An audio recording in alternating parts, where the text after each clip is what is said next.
Kalau korang dengar bunyi ni dalam hutan, lari.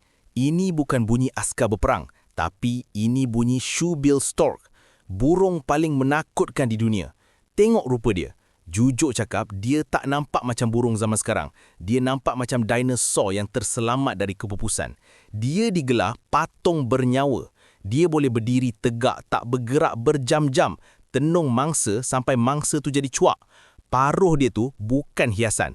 Bentuk macam kasut kayu tapi tajam gila. Sekali dia sambat ikan besar, putus dua terus. Tapi yang paling seram ialah bunyi tadi. Bila dia laga paruh dia laju-laju, sebiji macam bunyi mesingan AK-47 tengah menembak. Trrrr! Saintis pun cakap renungan mata dia tu antara yang paling dingin dan menakutkan dalam dunia haiwan. Macam tenung roh kita.